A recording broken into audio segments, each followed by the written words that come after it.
Hola, bienvenidos a COVID-19, los más vulnerables, un programa sobre cómo esta pandemia afecta a las cientos de millones de personas que ya vivían en situaciones de pobreza, de marginalidad, de hacinamiento o se veían obligadas a migrar o eran víctimas de guerras y conflictos. Mi nombre es Andrés Suárez Jaramillo.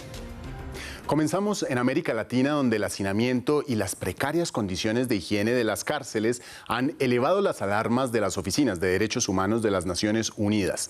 El tema en cuestión, las posibles crisis sanitarias que puedan escalar durante la pandemia de COVID-19.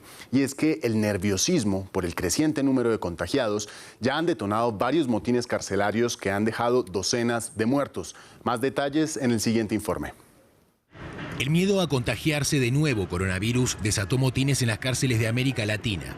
Desde la Patagonia hasta el Río Grande, docenas de internos se han enfrentado a sus guardias y entre ellos mismos, con resultados mortales en cárceles de Venezuela, Perú y Colombia. Las condiciones en muchas cárceles de la región de las Américas son profundamente preocupantes. Los problemas estructurales preexistentes, como el hacinamiento crónico y las condiciones antihigiénicas, junto con la falta de acceso adecuado a la atención médica, han permitido la rápida propagación de COVID-19 en muchas instalaciones en todo el país y el continente. En Colombia, luego de un motín que dejó más de una veintena de muertos en una cárcel de Bogotá, otra cárcel del país concentró la atención de las autoridades.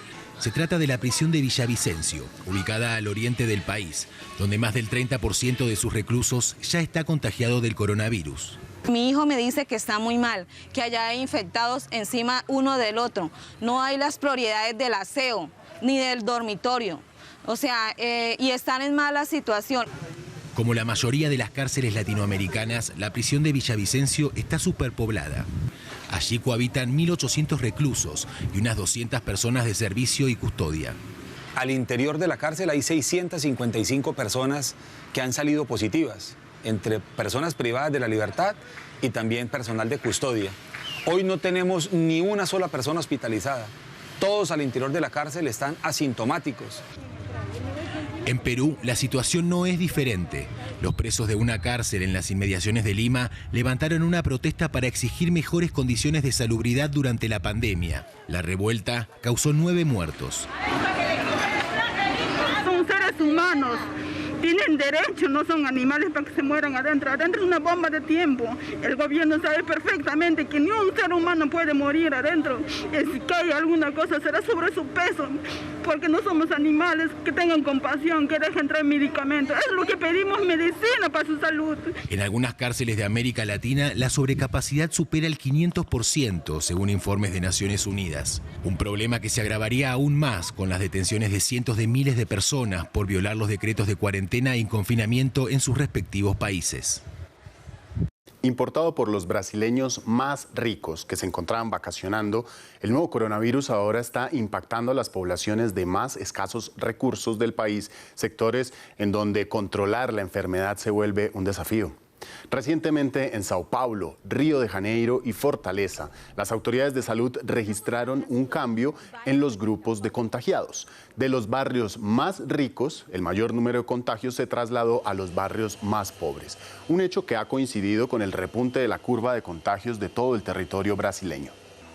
Y além de toda esa situación que está vinculada. Y detrás de esta situación está la cuestión económica. Ellos, ciudadanos de una posición socioeconómica más baja, se encuentran en una situación delicada. Cuando se trata de salud e higiene básicas, en algunas áreas no hay agua. No hay condiciones favorables para la higiene personal. Circunstancias favorables. Una problemática de esta parte de la población para la prevención del coronavirus.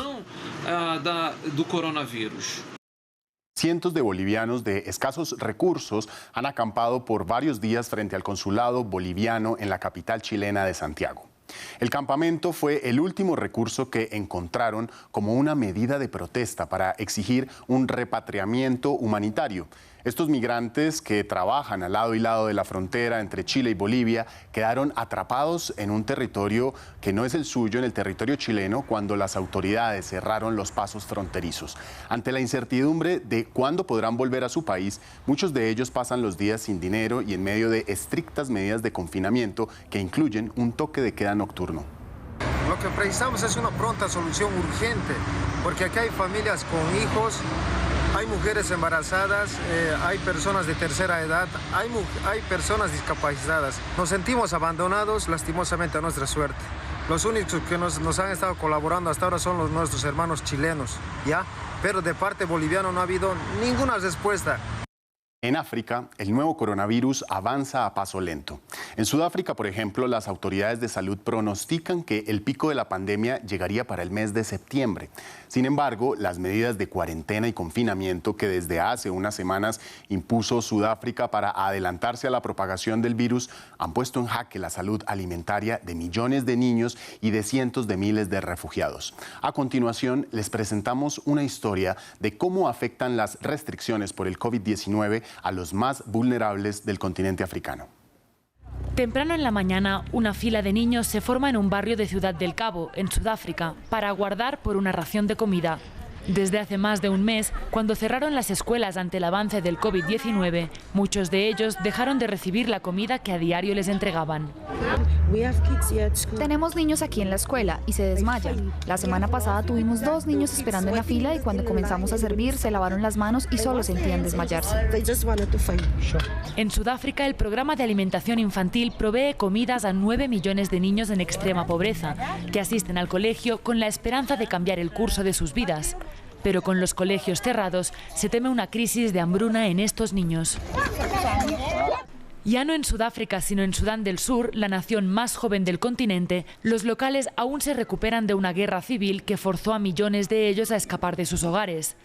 Cerca de 1,7 millones de desplazados internos viven hacinados en campamentos en los cuales cuentan con pobres condiciones sanitarias. La única salida para evitar una propagación descontrolada del virus fue exigirles distanciamiento social. Sabía que era difícil implementar estas prácticas, sinceramente considerando el tiempo. Sin embargo, si no lo hacemos, expondremos a la población al riesgo. Es por eso que tenemos que asumir este desafío para nosotros mismos, porque estamos aquí, en la primera línea, para garantizar la seguridad de los refugiados y su derecho a una vida digna.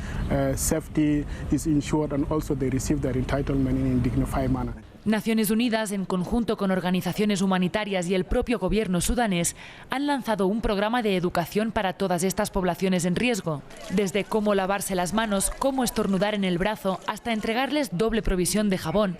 El programa de concienciación para afrontar la pandemia busca mitigar el impacto del coronavirus, un impacto por el cual aún se tiene un compás de espera. En Siria, la resiliencia es una capacidad que tienen aprendida los locales. Luego de cerca de 10 años de guerra, el COVID-19 supone otro desafío para un país de Medio Oriente resquebrajado en sus sistemas de salud y apenas apoyado por el soporte de las organizaciones internacionales. En tiempos de Ramadán, una comunidad se reunió para romper el ayuno del día y mostrar cómo la vida puede continuar a pesar del conflicto en curso y los temores del contagio de COVID-19. 2 largas filas en el suelo en las cuales pareciera que solo hay hombres. Pero una niña rompe el patrón de masculinidad de esta comunidad que se reúne para el iftar, la comida tradicional tras un largo ayuno del Ramadán. Después de que la vida comenzó lentamente a volver a la normalidad en la ciudad de Atareb, decidimos preparar esta comida grupal iftar. Las fuerzas de defensa civil nos ayudaron, desinfectamos esta área y pusimos algunas alfombras en el suelo. Queríamos enviar un mensaje entre los escombros de que somos firmes. Dios mediante, transformaremos la destrucción causada por Bashar al-Assad en vida y esperanza.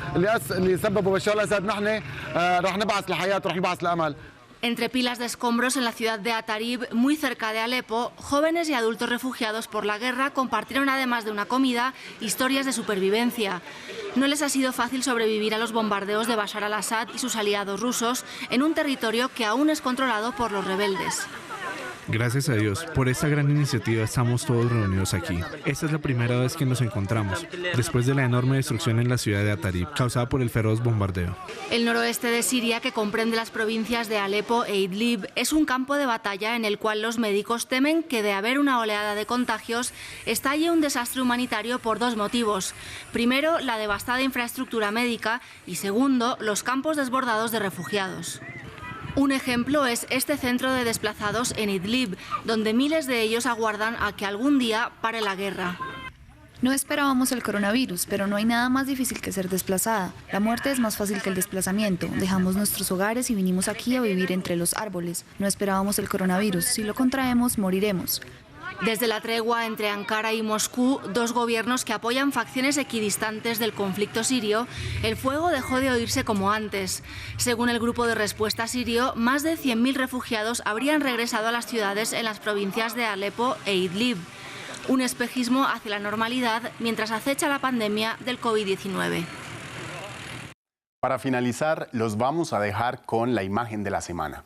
Viajemos a India, a la región de la Cachemira, donde un famoso mercado flotante en la ciudad de Srinagar abastece a diferentes pueblos con comida durante la pandemia de COVID-19. El mercado inicia labores en la mañana. Los comerciantes reman sus botes equipados con gran variedad de vegetales. Al llegar a los puertos, la distancia social se convierte en un reto, porque durante las ventas los botes se chocan entre sí. Según ellos, es menos riesgoso el contagio que en mercados comunes y corrientes. La región de Cachemira sigue siendo una de las más remotas del subcontinente indio y donde la infraestructura médica es bastante precaria. Así nos despedimos. Gracias por seguirnos. Recuerde que más información la puede encontrar en nuestro sitio web france24.com.